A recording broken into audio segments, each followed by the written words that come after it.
अकेला अपने गांव से वापस लौट रहा था। उसे शहर से गांव के रास्ते में बहुत देर हो गई थी। उसने अपने दोस्त की बाइक ली थी, लेकिन पेट्रोल खत्म होने के कारण उसे अब पैदल ही चलना पड़ रहा था। रास्ता सुनसान था। आसपास बस बड़े बड़े पेड़ और जंगल था, और पगडंडी के दूसरी तरफ एक पुराना और खंडहर सा मंदिर दिख रहा था। अजय को एहसास हुआ कि उसे किसी की निगाहें महसूस हो रही हैं, जैसे कोई उसे बहुत करीब से देख रहा हो। वह थोड़ा तेजी से चलने लगा, लेकिन तभी हवा के झोंके के साथ एक मखमली आवाज उसके कानों में गूंजी। अजय, कहाँ जा रहे हो? अजय चौंक कर पलटा, लेकिन वहां कोई नहीं था। उसकी धड़कनें तेज हो गई। उसने सोचा कि शायद थकान की वजह से उसका दिमाग खेल खेल रहा है। मगर तभी सामने उसे एक लड़की दिखाई दी, सफेद साड़ी में लिपटी हुई, बड़ी बड़ी काली आंखों वाली। उसके लंबे खुले बाल अंधेरे में किसी साये की तरह लहराते थे। उसकी मुस्कान रहस्यमयी और आंखें मोहक थीं।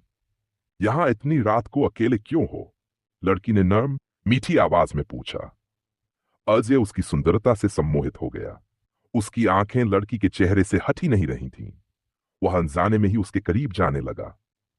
लड़की ने धीरे धीरे अजय का हाथ पकड़ा और उसे मंदिर के खंडहर के अंदर खींच लिया।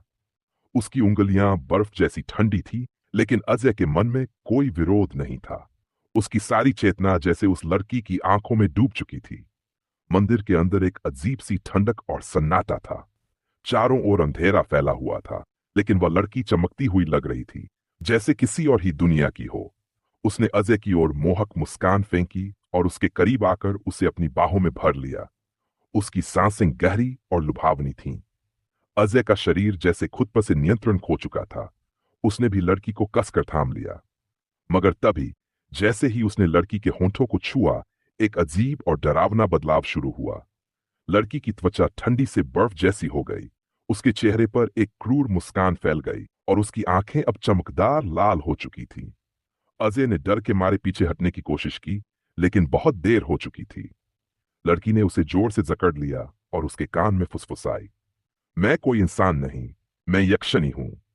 तुम्हारी हर इच्छा पूरी होगी, लेकिन इसकी कीमत तुम्हारी आत्मा है। अजय की चीख गले में ही घुट कर रह गई। वह महसूस कर सकता था कि उसके शरीर से उसकी ऊर्जा धीरे धीरे खींची जा रही है।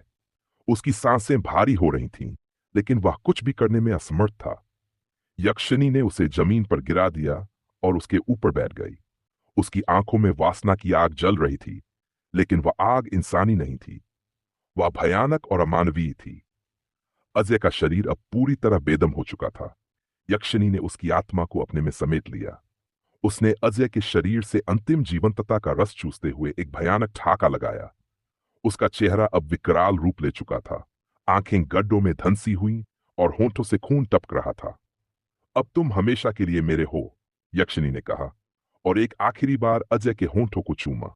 वह चुंबन जीवन का नहीं, बल्कि मृत्यु का था। अजय की निष्प्राण आंखें शून्य में घूर रही थीं। उसकी आत्मा अब यक्षिणी की कैद में थी। रात का सन्नाटा और गहरा हो चुका था, और उस मंदिर के खंडहर में केवल हवा की सरसराहट बाकी रह गई थी। कहते हैं कि वह मंदिर आज भी वहीं खड़ा है, और जो कोई भी उस रास्ते से गुजरता है, उसे यक्षिणी की मखमली आवाज सुनाई देती है। कहाँ जा रहे हो? तुम्हारी इच्छाएं अधूरी नहीं रहेंगी।